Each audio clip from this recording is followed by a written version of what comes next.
Un coup franc, mais ce sera un corner, ce sera aussi une bonne phase arrêtée pour Courtrai. Tiré en un temps, et puis voilà ce but. Finalement, ils seront contents avec ce corner et l'ouverture du score. Alors c'est De Jagereux qui lève la main. Kinionki l'a bien compris. Avec ce corner de Genk en deux temps, ça va revenir ici avec peut-être ce tir. Non, il avait la possibilité de tirer, mais voilà ce but qui sort de nulle part. Splendide frappe. Alors on vous le disait, pour le temps de se repositionner et tout de suite aller chercher les possibilités avec Desmet vers Van Lanskot qui réussit à dribbler, qui tire avec ses buts.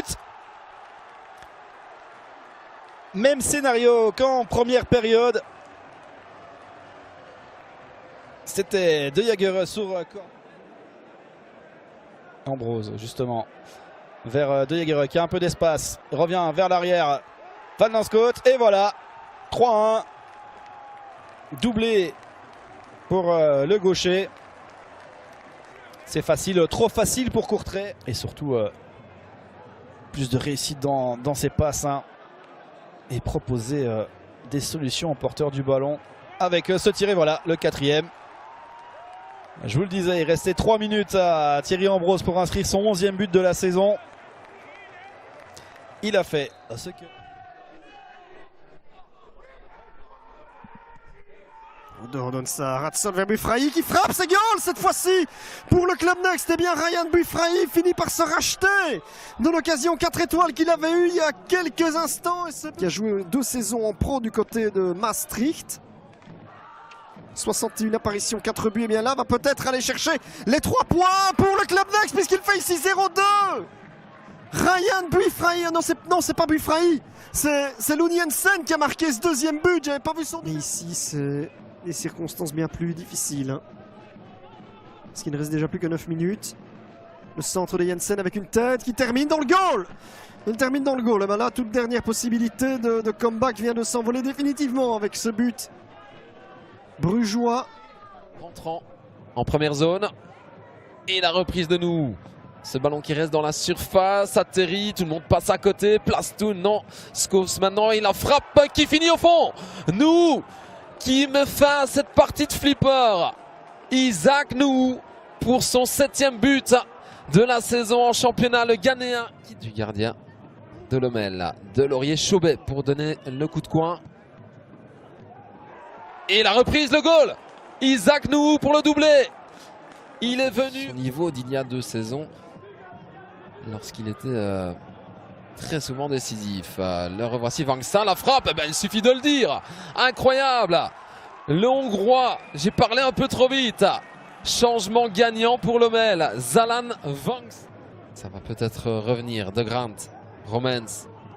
Lopez demande ce ballon, il le reçoit, l'Argentin. De Grant, il peut frapper de là. Le tir enroulé. L'égalisation de Lommel. Dans les arrêts de jeu, que c'est cruel pour Eupen. La frappe de Grant. Pour un dernier ballon. Peut-être on écarte. Suntiens de la poitrine. La frappe derrière. Et le goal. Mais c'est incroyable. Le retournement de situation. Lommel va s'imposer 3-2. Le stade explose. Au bout du temps additionnel.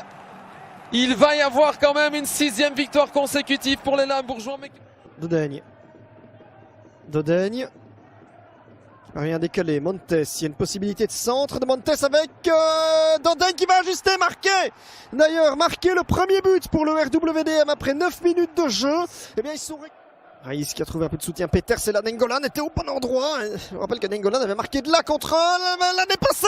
Et il récidive ici. Raja Nengolan et ramène le patron et se donne à hauteur du RWDM après quelques minutes. Suite à l'ouverture du score. Roberechts.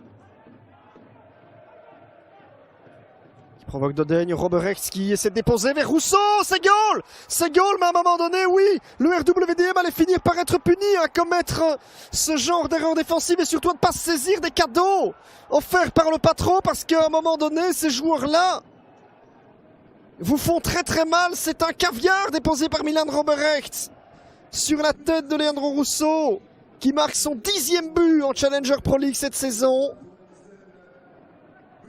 Double coup de massue pour les garçons de Chris Bruno. C'est presque le même scénario que Serein.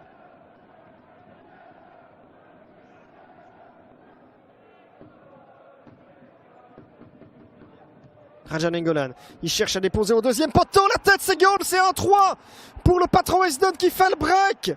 Et c'est Mwanza qui a repris ce ballon victorieusement.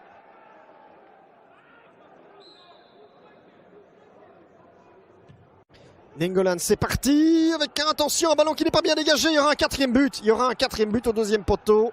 Le RWDM s'écroule comme un château de cartes. Et c'est qui est-il? Petit ballon glissé. Là, il y a une possibilité de faire 2-4. Oui, quand même.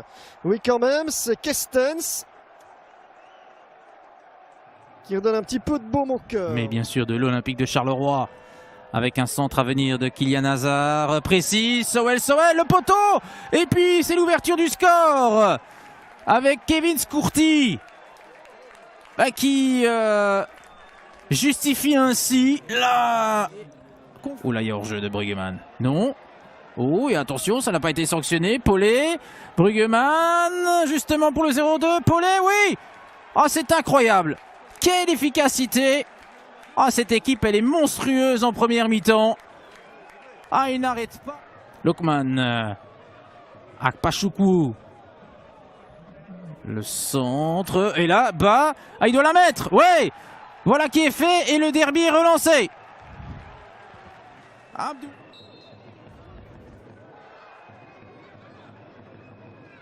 Alors voilà le coup franc. C'est dévié. Et puis derrière. Ouais, c'est l'égalisation. Incroyable. Serein qui égalise. Ah oui, Liège qui est puni pour ne pas avoir essayé d'aller planter le troisième but tout au long de cette seconde mi-temps. Alors, ce coup de coin, Vroman qui repousse, Margarita dans le paquet, Mertens, oh, il se termine dedans, il n'y a pas de hors-jeu signalé. Et Victor Bone qui marque contre son ancienne équipe. 49e minute, le penalty Vidic face à Pandore. Vidic s'élance et c'est magnifiquement tiré. Hors de portée de Pandore qui avait pourtant pris le bon côté, qui avait choisi le bon côté. Mais via le poteau, Ruslan Vidic.